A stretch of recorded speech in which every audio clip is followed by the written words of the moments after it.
میرا سوال آپ سے یہ ہے، آپ پاکستان میں رہے، ماشاءاللہ آپ کی بہت خوبصورت اور اچھے انداز سے مہمان نوازی ہوئی جس کا آپ نے اپنے الفاظ میں ذکر بھی کیا، تو پاکستان میں کوئی ایسی شخصیت رہ گئی جس سے آپ نہ ملے ہوں؟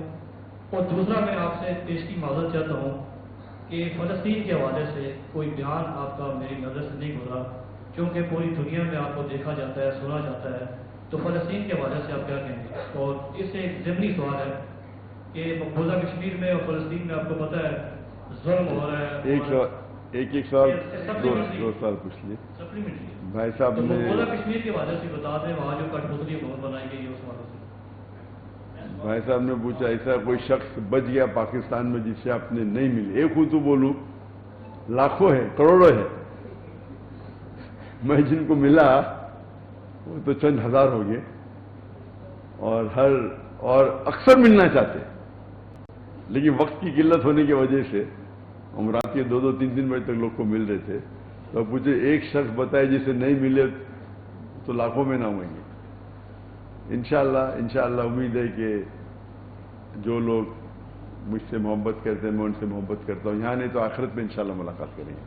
جہاں تک کہ دوسرا سوال ہے کہ فلسطین کا جو آج معاملہ ہے اور جو امت کی حال ہے اس کا حل کیا ہے.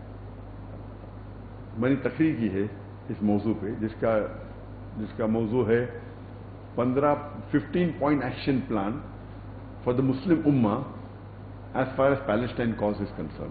یعنی 15 نقطے مسلم امہ کے لیے جس میں فلسطین کا حل ہے. یہ لمبی تقریر ہے جو میں نے انگریزی میں دی ہے، لیکن اردو میں بھی اس کا خلاصہ کر چکا ہوں میں. یہ اگر آپ دیکھیں گے تو اس میں آپ کو ڈیٹیل ملیں گے. جہاں تک کہ آپ نے کہا وہ کشمیر کا پورا میں نے سوال سنا نہیں، لیکن جو کشمیر کی جو حالت ہے ٹھیک ہے، ہم دیکھتے ہیں مسلمانوں کو کئی جگہ ہیومن رائٹس وائلیشن ہو رہا ہے، چاہے فلسطین میں ہو، چاہے کشمیر میں ہو، چاہے چین میں ہو، چاہے روہنگا میں ہو. اگر مسلمان اس کا حل وہی ہے، وہ 15 پوائنٹ ہے نا، وہی حل ہے. 15 پوائنٹ ایکشن پلان سب کے لیے حل ہے. ہم مسلمان بٹے ہوئے، اگر ہم مسلمان ایک ہو جائیں گے تو انشاءاللہ کوئی ہمیں فٹ بال کی طرح نہیں لات ماریں گا.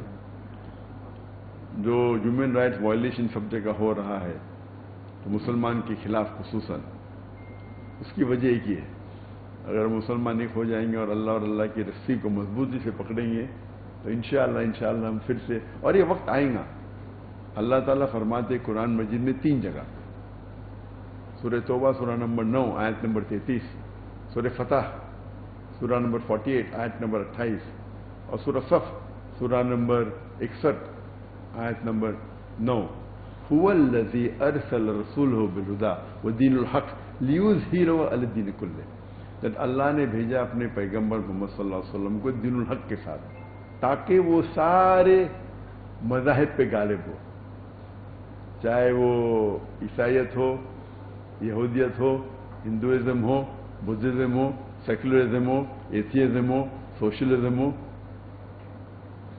اسلام is destined to supersede all, کل ماسٹر دیم آل.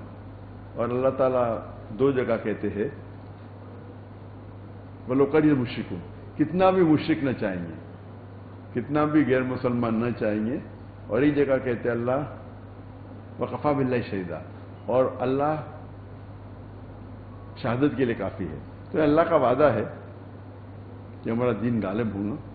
اور صحیح حدیث میں بھی اس کا ذکر آتا ہے کہ قیامت کے پہلے مسلمان 60 سال تک پوری دنیا پہ حکم کریں گے. اور شریعت کی وہ ہے کہ ہم مسلمان کو بھی یہ دیکھنا چاہیے، اللہ نے وعدہ دیا تو اللہ سبحانہ و تعالیٰ کو آپ کو اور میری ضرورت ہی نہیں، اللہ تعالیٰ اکیلے کافی ہے. اللہ ہم کو موقع دے رہے کہ آپ قرآن اور حدیث پہ چلتے ہیں کیا نہیں. اللہ کو تو ہماری ضرورت ہی نہیں. ہمیں کیا، جو اللہ تعالیٰ کو اگر فلسطین کا حل کرنا ہے وہ تو 1 سیکنڈ میں کن فیکن ہو سکتا ہے. اللہ تعالیٰ امتحان لے رہے ہمارا، جو فلسطین پہ ہو رہا ہے وہ فرض کفایہ کر رہے، ہم کیا کر رہے ہیں؟ وہ فلسطین تو اکثر ایکسیلنٹ مارکس سے پاس ہوئیں گے، ہم فیل ہو جائیں گے. ہم کیا کر رہے ہیں؟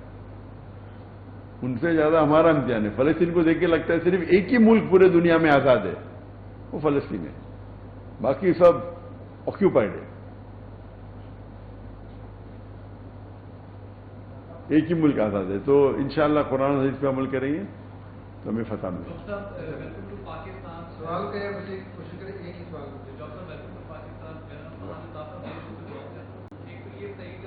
پاکستانی پولیٹیشین کو, اسکالر کو, عوام کو کیا پیغام دے کے جانا چاہیے اور نیکسٹ گول آپ اپنا نام اور چینل کا نام بتائیے.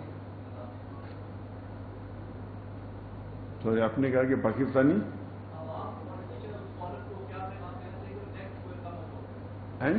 نیکسٹ گول آپ کا کم ہوگا موقع لے گا. ہاں, میں صاحب نے سوال پوچھا کہ پاکستانی عوام, پولیٹیشین اور علماء کو کیا پیغام دینا چاہتے ہیں. پیغام یہ ہے کہ پاکستان ایک واحد ملک پوری دنیا میں ہے جو اسلام کے نام پہ قائم ہوا. تو ساری دنیا کی نظر ہے کہ اسلام کے نام پہ قائم ہوا, تو ہمارا فرض ہے کہ ہم ایک نمونہ بتائیں کہ اسلامی ملک کیسا ہوتا ہے.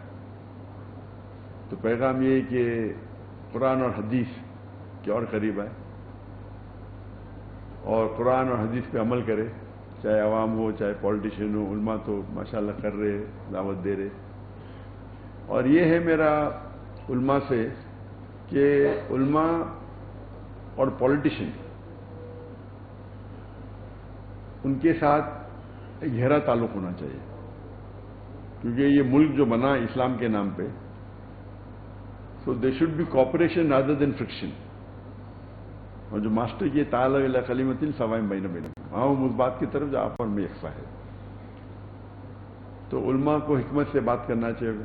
جو حکمران ہیں, حکمران کو علماء کی بات ماننا چاہیے. تھوڑا گیو اینڈ ٹیک ہونا چاہیے. ہم یہ نہیں سمجھتے کہ اوور نائٹ بدلاؤ آ سکتا ہے. There should be cooperation, because اچھی بات ہے کہ سب مسلمان ہیں, عوام بھی مسلمان ہیں, حکمران بھی مسلمان ہیں, علماء بھی مسلمان ہیں. تو ہمارا کامن ایجنڈا تو ہے نا قرآن, اللہ اور اللہ کے رسول.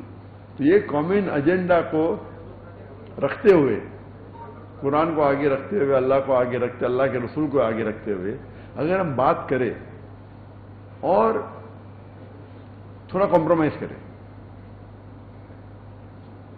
تاکہ net result should be that یہ دیش اور قرآن و حدیث کے قریب آئے.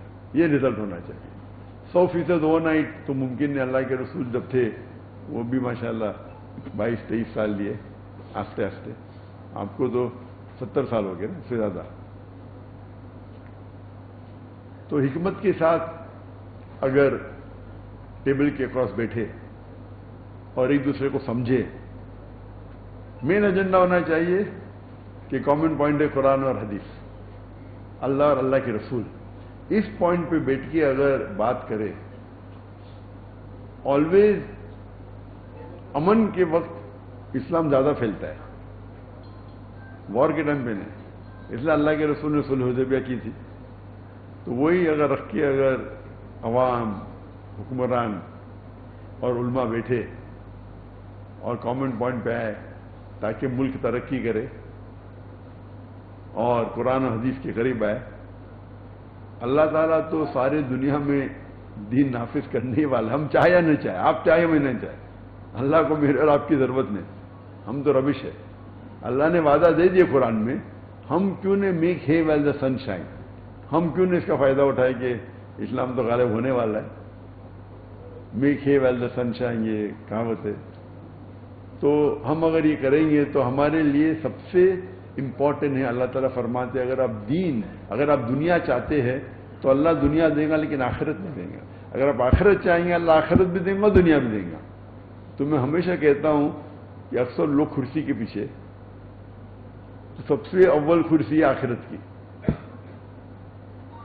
آخرت کی کرسی کے پیچھے رہو, اس میں کوئی نقصان نہیں. دنیا کی ملی یا نہ ملی, وہ آخرت کی کرسی ایٹرنیٹی کے لیے, ہمیشہ کے لیے. یہاں دنیا کی کرسی کتنے سال ایک انسان جیتا ہے, 70, 80, 90 سال, اس سے زیادہ تو نہیں, 100 سال. ایوریج کتنا, 80 ایئرس. وہ تو تا قیامت تک ہے. تو اس کے پیچھے رہیں گے تو اللہ تعالیٰ وہ بھی دے گا، یہ بھی دے گا.